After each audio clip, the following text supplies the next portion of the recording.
Local 4 News begins right now with a breaking news alert. Yes, breaking news here at 5 o'clock. A family of 4 dead in Keego Harbor in an apparent murder-suicide. There is a lot we don't know right now, and police are staying tight-lipped. We do know the bodies were found inside a home on Cass Lake Road, just south of Orchard Lake. Larry Spruill has been talking with neighbors there, and he joins us now live. Larry? Devin, I spoke with several neighbors. I spoke with one neighbor who was very close with the woman who lived inside this home. And as you can see, crime tape is still up at this very hour. Now, the neighbor tells me 4 people lived inside this home, a family of 4, a husband, a wife, and 2 kids. And now several neighbors I talked to say they are upset at what police say happened inside this home. It saddens me. It's very sad.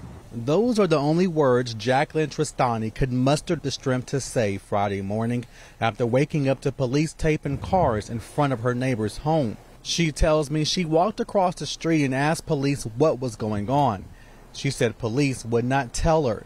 She instantly knew something wasn't right. We just couldn't believe it. Police say they responded to this home around 8 o'clock this morning after a family member asked police to do a welfare check at this home.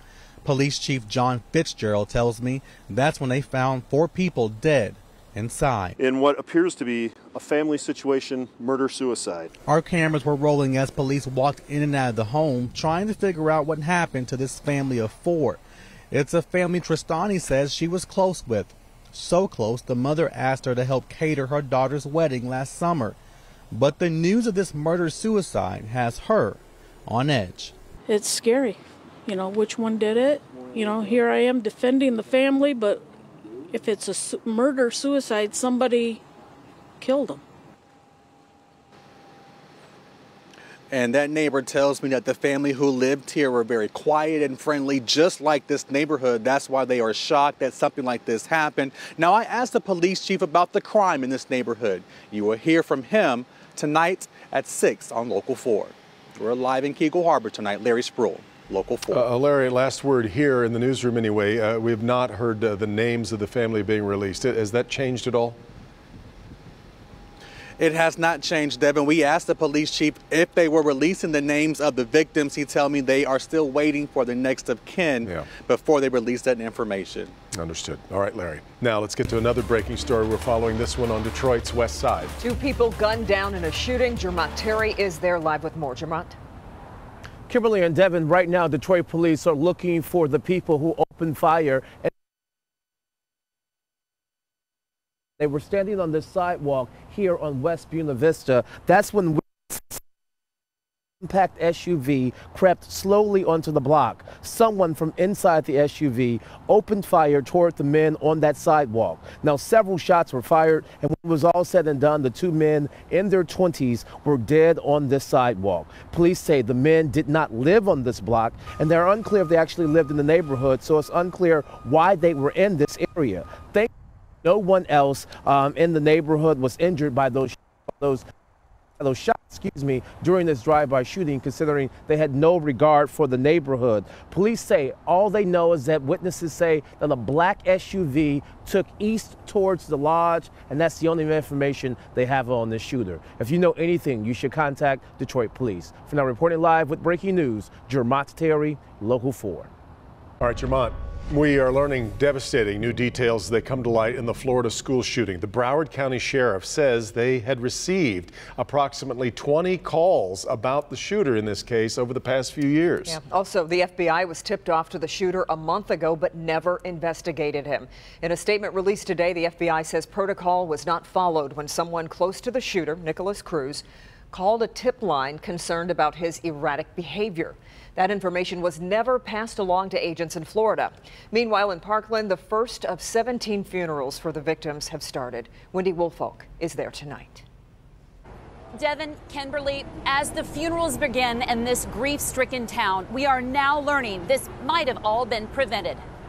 Stoneman Douglas High School, still a crime scene amid shocking revelations from the FBI. The agency acknowledging just last month a person close to Nikolas Cruz called the public access tip line to warn about the now accused killer. In a statement, the FBI says, quote, The caller provided information about Cruz's gun ownership, desire to kill people, erratic behavior, and disturbing social media posts, as well as the potential of him conducting a school shooting. The FBI has determined that protocol was not followed. The information was not provided to the Miami field office, and no further investigation was conducted at that time. But the FBI's admission and, quote, deep regret, very little consolation as mourners begin to pay their respects at the first of 17 funerals. A tragedy and a devastation that has stolen our innocence. Parents should not have to say goodbye to their 14-year-old daughter, Alyssa, an avid soccer player who loved to write. Live for Alyssa. Reach your goals for Alyssa. Because you are her voice now. A mother's heartbreaking challenge for those who survived. You're sad and depressed at one point, you're angry at another point, you're just hopeless, you're stressed, it's just ups and downs and hitting you in waves. It's hard to process. Waves of such painful emotions as the initial shock turns into a blanket of grief on this community and nation. 7 people remain in the hospital at this hour, 1 in critical condition and unresponsive. In Parkland, Florida, Wendy Woolfolk, Local 4. And in the wake of the FBI's admission that they dropped the ball in this case, Florida Governor Rick Scott is calling for the director of the FBI, Christopher Wray, to resign. Meanwhile, more than a dozen Russian nationals are now charged with interfering with the 2016 presidential election. A big, sophisticated indictment handed down today, part of Robert Mueller's ongoing investigation. It alleges the Russians posed as Americans and were in communication with the Trump campaign, though the DOJ says they had no idea that they were talking with Russians. Some of them are accused of traveling to the U.S. in 2014 to gather intelligence to use against Hillary Clinton. Michigan, among the states they allegedly visited. Stay with Local 4, reaction from Washington and more specifically from the White House and how they're responding, coming up on NBC Nightly News at 6:30. All right, now to brand new information we're learning into a suspicious fire on Detroit's west side. A mother and her 3 children lost everything when their house burned this morning. But here's where things get interesting. The mother says someone threatened to do this right before it happened. Sean Lay is following this story for us tonight. And Sean, she left after getting those threats. She left to protect her 3 kids. What she came home to, Kimberly, you hit the nail on the head. Nothing, losing everything for herself and her 3 very young kids. She says all this the result after threats made last night. But we talked to the man she's accusing of making those threats. He's telling a different story tonight. A mom and her 3 young kids live in this house on Belden, just east of the lodge. Neighbors jumping into action, believing the family was inside the home when fire broke out at 5 this morning. The neighbors proceeded to pull the gate off the door. Doors ripped off, but thankfully the mother and kids were not home. In fact, they left overnight. That mom, speaking with Local 4, says she left to protect her children after she says her boyfriend allegedly threatened to burn the house down. He always made threats like this to me. This mom says this time her boyfriend was enraged over things he found on the mother's cell phone that he did not like. And now her home and everything in it is gone. It's hard. It's real hard to know that somebody burned down my house. But was the home set on fire intentionally? Arson investigators called the fire suspicious. The boyfriend was questioned by arson and police investigators, but he's not been charged. In fact, he's talking to us. What about threats made last night that this could happen? I never made any threats, and it's the first time I ever heard of it. What about all those questions from investigators? Because I was the last one to leave, so I guess they believed that I might have started the fire. But you didn't start the fire? No, I didn't. Back here live, this house torched from top to bottom in a fire that tonight investigators, sources telling us, they said after working here all day, they found no signs of arson, and they believe the boyfriend after saying that he did not have anything to do with the fire. He left for work and then the fire broke out. So the cause of the fire remains a mystery. The big picture here, a mom and 3 kids, Red Cross helping them for one night, but they are starting over big time. They'll need some help big time as well, Kimberly. All right, Sean.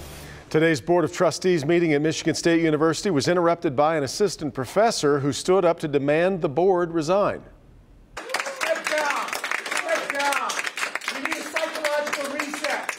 reset the button here. We need a new MSU. A new MSU.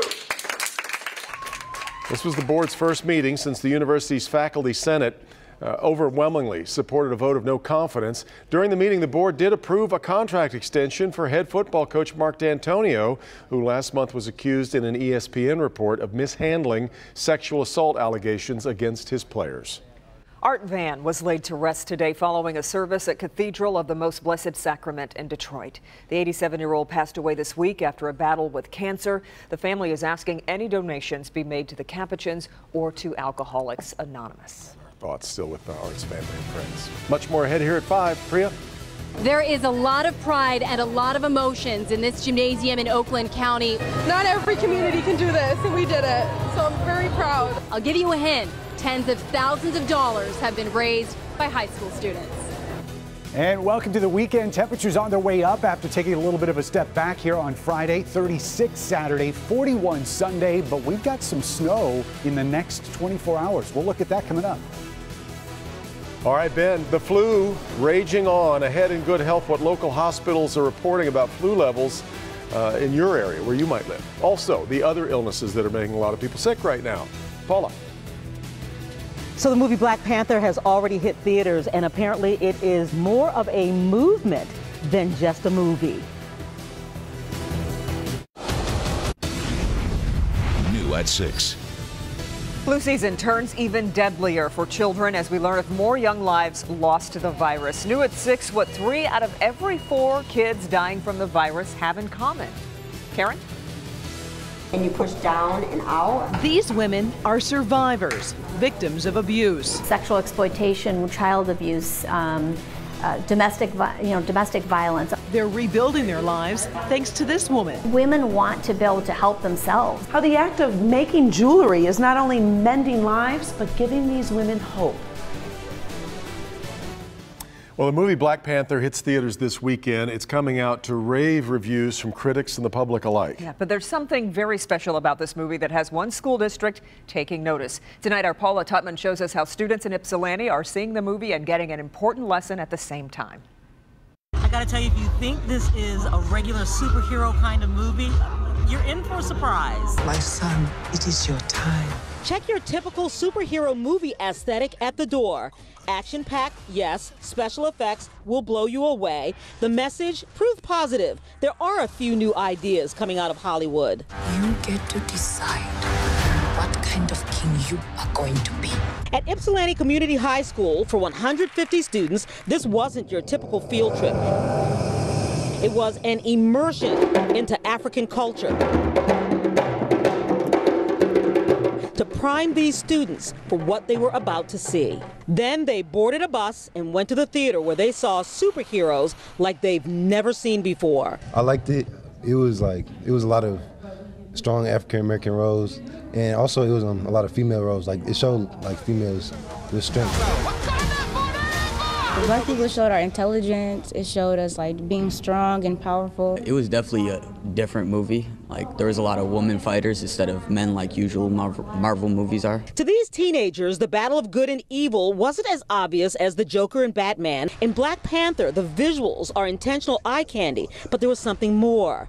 The battle was between history and culture and social ills, not typical bad guys. The villain that was like supposed to be the villain, he was like talking a lot about like mass incarceration and stuff like that. The founder of Hero Nation Ypsilanti raised $10,000 to treat these students to an incredible day. Now it's very timely because of the era that we're in right now, the political climate where, for example, white supremacists are trying to gain agency in certain spaces, or people are trying to sensationalize or romanticize racism in a way that is not, that does not paint an honest picture of what it actually is. And I think it's important to society because a lot of times they think like when you think Africa, like they make you think it's like huts and stuff like that, but here you can see it's in fishing. They have amazing technology that they're running on, and you don't get to see a side like that. Paula Tutman, Local 4. Cool, and I know somebody who's already got her tickets. I got my tickets 2 weeks ago. I'm just not that organized, but that. Yeah, you got to get with the times. I got to get with the times. I know. I don't think in advance. That's how you end up having to see, you know, Bad Moms 12 instead of what you wanted to see. I didn't know they got past 9. I'm not sure where they are. That's good to know. To be honest with you. What do we got coming? We've got some snow in the forecast in the short term, but in typical TV parlance, we're going to bury the lead here. Oh, okay. Okay. So you're going to want to hang on to the end of this forecast, but we've got a few flakes out there this afternoon. Those have pretty much dried out. May still be a few out over the lake. Didn't amount to anything, and most of these were in our north zone. So if you noticed a few, that's all you're going to get. We're going to be dry for the rest of the night and then turn our attention to tomorrow for a better chance of seeing some snow. Current temperatures just barely above freezing there at Metro, 33. Most of us have been below that mark all day, so we're really not seeing much of any melting of the snow that's left or of some of those ice patches that have been hanging out. And one spot in Canton got those snow bumpers on the driveway, and she wants those gone.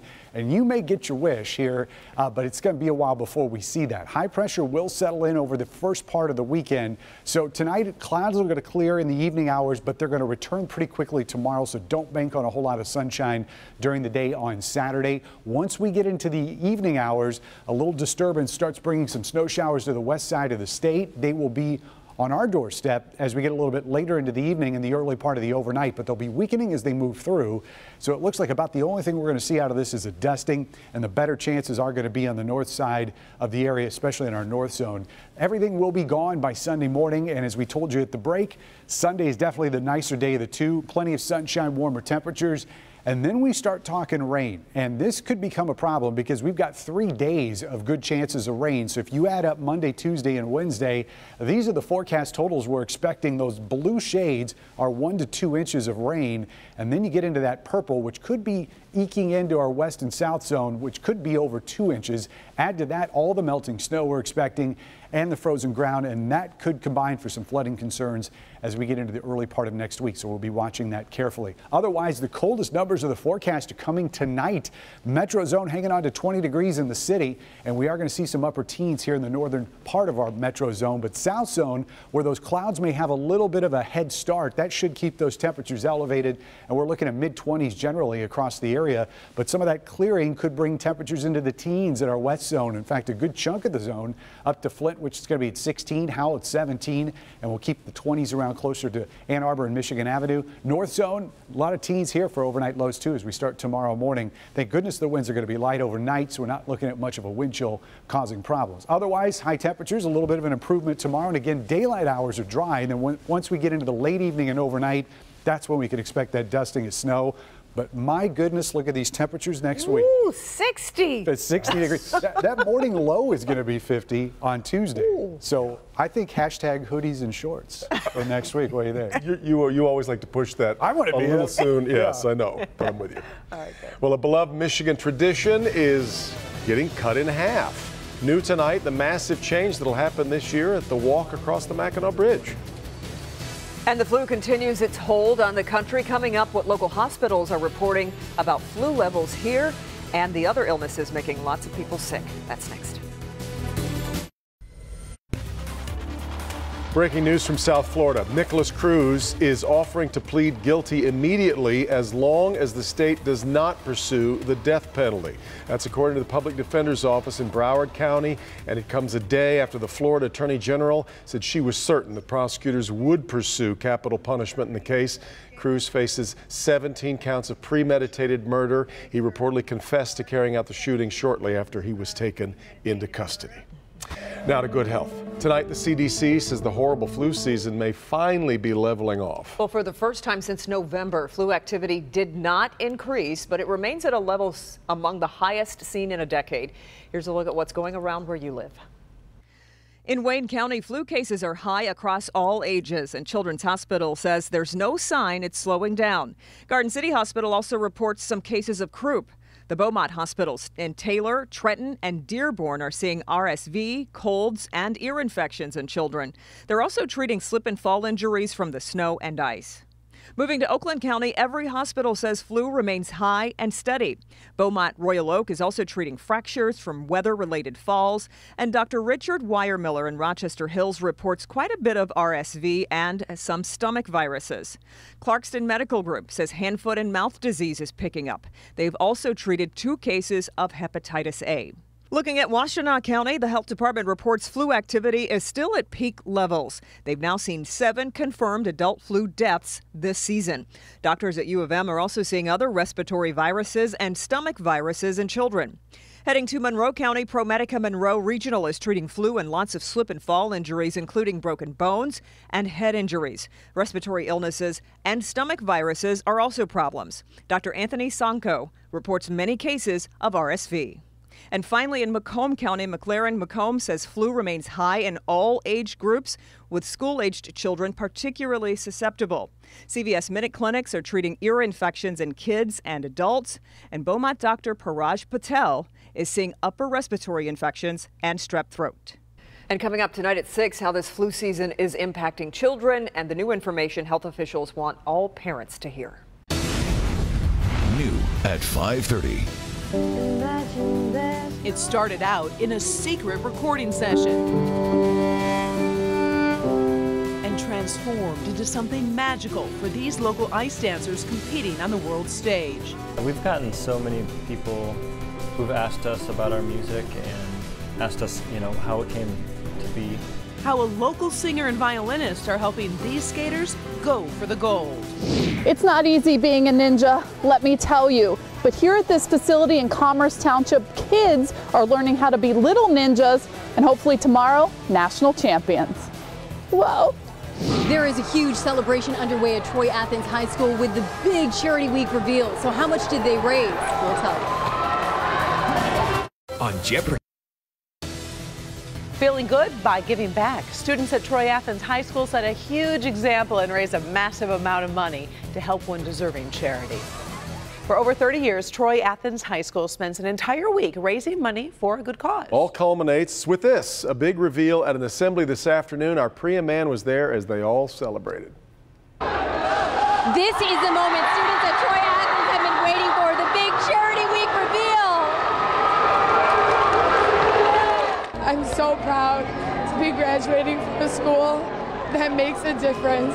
Students at Troy Athens raised more than $148,000 for a local charity in just 1 week. The goal for this year was $100K, and obviously we blew that away. Looking at that number, that changes so many lives. We're saving lives. It took months of planning to pull off dozens of events, ranging from a jail and bail fundraiser to a student concert, raffles, and a talent show. I think a lot of people wake up and ask how they can help other people when they wake up, but a lot of people don't know how. And I think this gives a lot of people an opportunity to help people in need. The charity of choice this year is Detroit Street Care. The nonprofit will use the money to buy medicine and supplies for the city's homeless.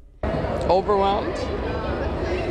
There are thousands of homeless. If we could battle their energy and unleash it to show people the love and hope, it's huge.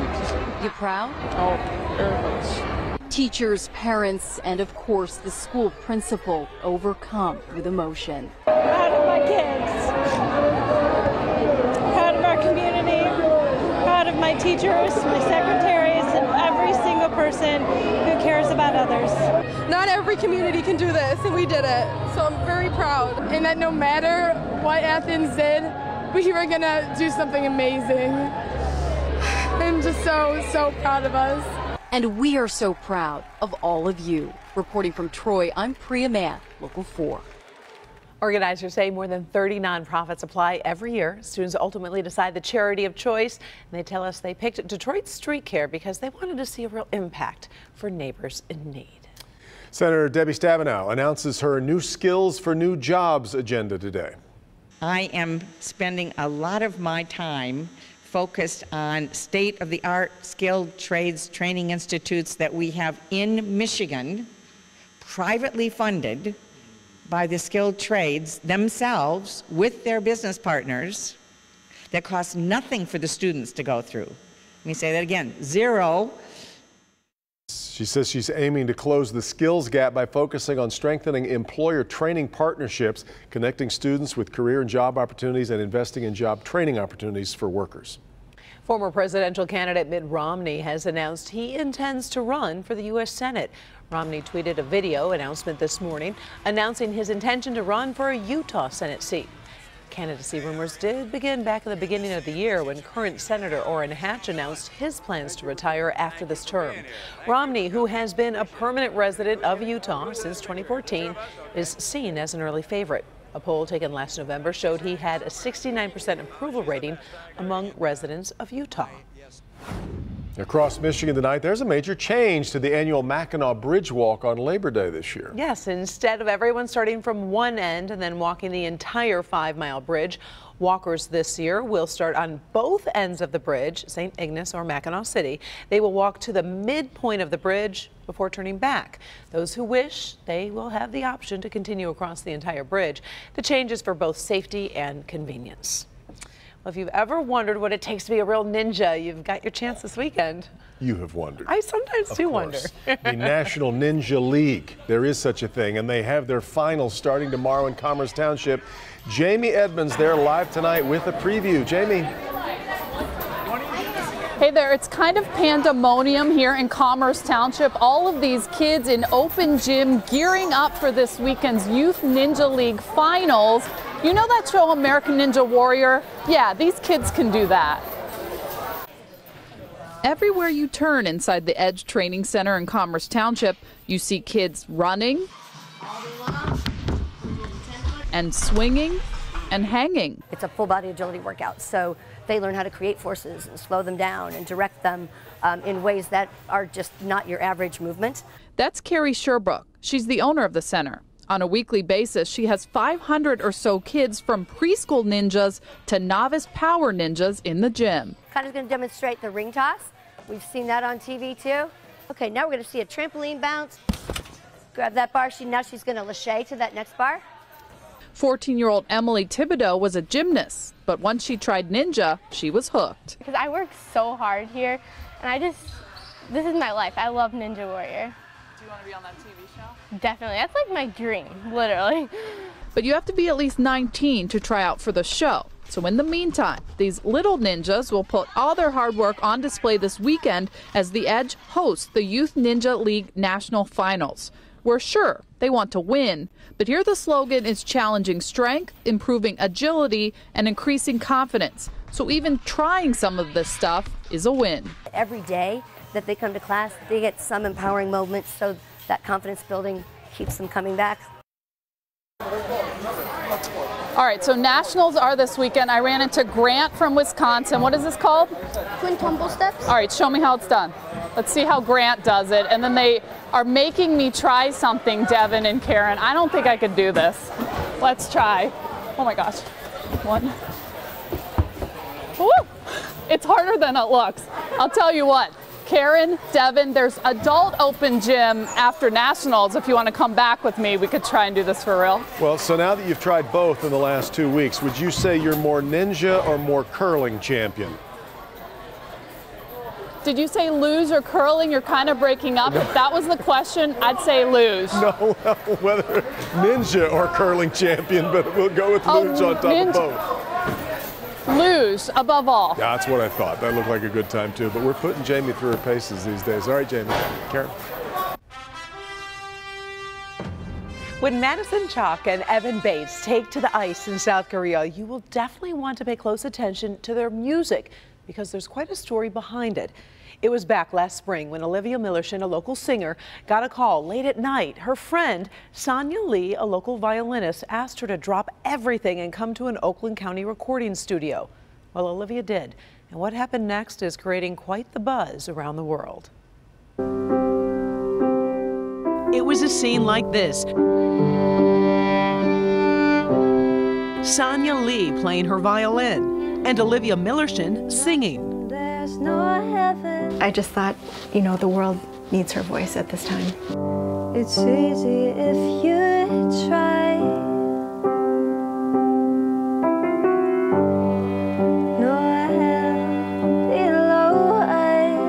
When the magic was created. Above us only sky. Their performance of Imagine would be the perfect music selection for Madison Chock and Evan Bates, two local ice dancers who are competing in this year's Olympics. We thought that it would be the perfect symbol to promote peace and positivity and acceptance on a global stage, and we felt that it also really goes hand in hand with the Olympic creed. Sonia not only worked in a recording studio, I was happy to pour my heart into it. This local mother also worked with the couple on the ice.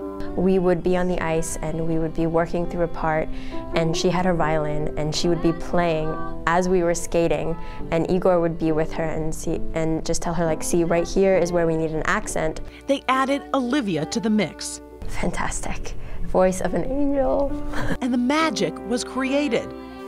I couldn't believe that I was allowed to be a part of it. So as the United States cheers for Madison Chock and Evan Bates, the entire world will be listening to these two local women from Oakland County, being reminded of that oh so important message.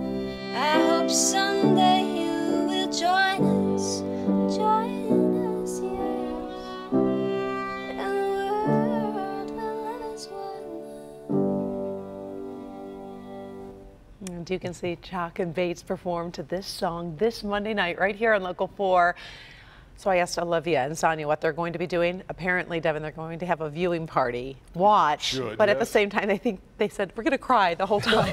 No doubt. What a great thrill. Such a good story. And so great that everybody gets to hear the voice of Olivia Millershin. She's talented awesome. vocalist. Yeah. It's an honor reserved for very important people. Today it went to the dogs. New here tonight, how this Michigan dog actually got a chance to ring the opening bell on Wall Street. And Apple's new headquarters may be beautiful, but it has a pretty big flaw. What keeps happening? It's leaving employees injured. And hey there, Meryl Davis. She is here to break down a very rough night on the ice for Nathan Chen and get ready for the gold medal final count later tonight. That's next. New at 6. Stripes. So in when it comes to fashion, but not so much when you're talking about a basketball court or even a football field. The MHSAA needs your help. I'll explain. You could say Canton Charter Academy took over the Olympics. Actually, you would definitely say that. High five? Yes! Oh, they're infusing Olympics into some really awesome life lessons. Got to light that spark early. Exactly right, Nick.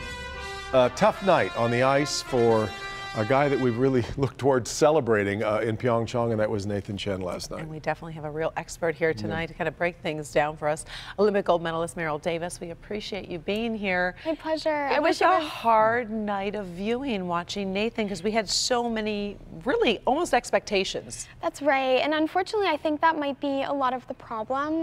There were so many expectations on his shoulders. As an 18-year-old, he was one of the favorites for a gold medal, not only in figure skating, but he had been talked about as a representative for the whole U.S. Olympic team. And I think, you know, when you're 18 years old, you're wearing just this couture of your Lang costume, and you've got your Super Bowl commercials, and you just know how much weight is on your shoulders. I mean, he's just a kid, an insanely talented kid, but a kid nonetheless, I think.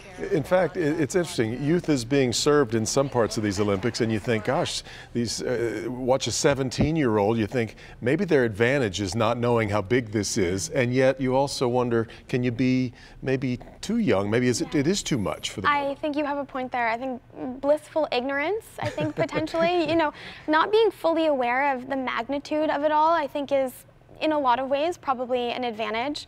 To know that millions of people are watching you in and of itself is scary. Yeah. But then when you think about the impact that it has on your life, future possibilities, paths opening and career opportunities, I mean, if you let yourself go down that rabbit hole, I'm getting stressed out just thinking about it. So, I am too. I have a question. So I'm watching last night, and everybody, he's got a gold, and he does quads, and he does this, and he does that. And the first time he jumps, he falls. That's right. So at some point, at least in my world, I'd say, well, that's enough. I got to go.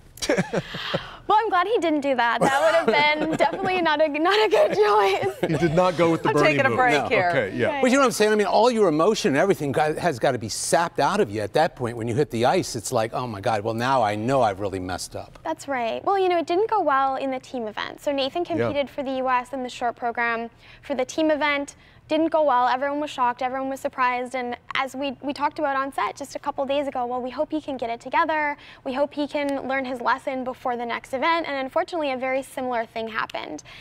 I was watching an interview after his skate last night in which he answered the question, what happened and where do you go from here, with, and I don't know, I need to talk to my team first. And I think at that moment, I just remember that he's just a kid, and it's so much weight, as we talked about, and he needs his team. He needs his team right now to tell him, this is for you, buddy. You know, so much of this buildup has been about, what are you going to do for the United States? How are you going to represent us? How are you going to bring home a gold? You know, let's watch this amazing Super Bowl commercial.